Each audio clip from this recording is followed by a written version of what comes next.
Every business owner I talk to says the same thing. They are drowning. Their team is buried in repetitive admin. And the last thing they want is to hire more people. Anthropic just shipped two features that solve this: skills and routines. And almost nobody is selling it as a service yet. But this is something you can easily get 20k every single month for. And I am pretty sure this is the biggest business opportunity right now. So here is the exact playbook. The real problem in every business right now. Look at the data. 68% of small businesses are already using AI in some form. And 91% of the ones using it say it boosts revenue. But here's the gap.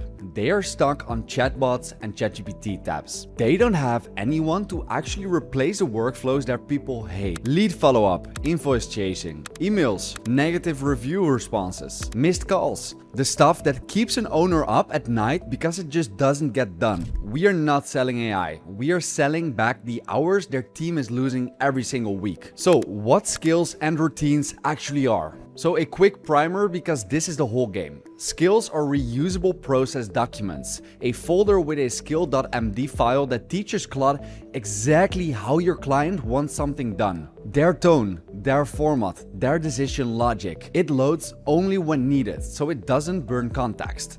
Rakuten actually used skills to cut full-down financial workflows down to 1 hour. So that is 86.5% of the time saved. And the thing is, routines launched on April 14th, 2026. And they run Claude code on a schedule, on an API call, or on an event like a webhook from a form. And they all run in the cloud. But here's the magic. A routine without a skill is a generic Claude session. But a routine with a skill is an expert running your client's exact playbook, their exact workflow. And that combo is exactly what replaces an employee task. It is not just a tool. It is more like a trained worker that never sleeps. So the workflows you are actually selling.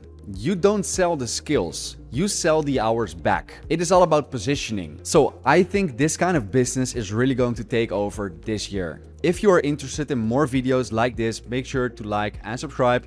And without any further ado, let me now head back into the video. So these 5 workflows convert almost every time. Number 1, new lead follow-up. So for example, a form submission triggers a routine. Then a skill drafts a personalized first reply in the client's voice within 60 seconds. 2, a negative review response drafter. So for example, a webhook from their review platform. The skill drafts a thoughtful reply matching their exact brand tone. 3, overdue invoice nudger. This is super annoying, but a daily routine can check this and based on all the context it has about a specific client, come up with the right tactic. So number 4, missed call recovery. So the number rings out, the routine drafts a text and email follow-up before the lead goes cold. Number 5, email triage. Every morning at 7 a.m. a skill reads the inbox, classify, draft replies, and surfaces what actually needs the owner. And these are all things that I have personally been building for clients, but I am also using these for myself to automate my own business. So here is the exact pricing that hits 20k. We have 3 tiers, 2,000 for a workflow audit. So you go to their office, you map out every single workflow they are currently doing manual. You talk with every single employee and you map out exactly where the gaps are. Pick the 5 most time-consuming workflows. You score them by hours lost and you pick the one to automate. And you can ask 5 to 8,000 for the build, because for them, it's just a calculation. If it makes sense, it makes sense. But you build one skill, one routine connected to their existing systems. And you add a retainer for 150 to 200 every single month. And that is where the math compounds. But here is where it's actually getting fun. Each new client gets cheaper to serve because your skill library is growing. The intake skill from client 1 becomes the starting point for client 2. And by client 5, your build time is half what it was. And Foundation Capital calls this service as a software. And they are betting it's the default model for B2B AI in 2026. So the exact first conversation. And this is actually the hardest part. I check every single comment on my YouTube videos and a lot of them are like, cool that we can now build stuff with AI, but how to actually make money of it, how to get our clients. And that is exactly what I will explain you in this part. What I want you to do is grab a piece of paper and list down 10 companies you've talked to in the last year. They can be your friends, family, just some businesses that you have been talking with. It can be a dentist, a contractor, a property manager, an agency, it doesn't really matter. But pick the 3 with the most chaos. Like the ones that you look at and you're like, that those guys are making money. That's like, get those ones and send them a 2-sentence message. Like, I'm doing a 45-minute free workflow audit this month for businesses like yours. And you just need to sit down with their team and have conversations. Like, this is not a video where I'm like, hey man, it's super easy to make money, it's on the table, grab it. No, you need to get your hands dirty. And I'm not here selling you some simple fix.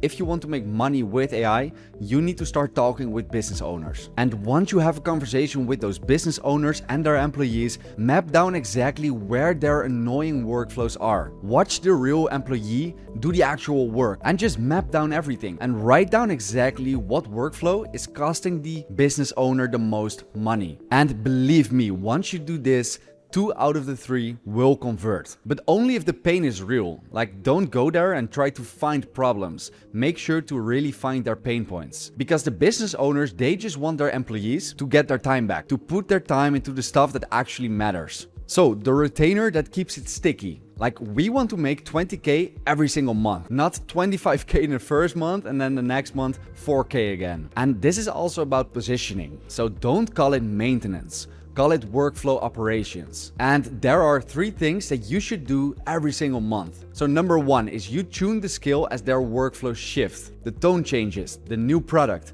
new objection, the skill compounds. You need to keep working on it. Don't just deliver it and don't look at it again. So number 2, you ship 1 new routine every single month. And it compounds. If you have multiple clients, one skill of another client can really help the other client as well. Number 3, you send a workflow impact report every single month, explaining them exactly what amount of money they saved by hiring you. And when they see that report, they will not hesitate to pay you. And here is why they stick with you. You have a lock-in.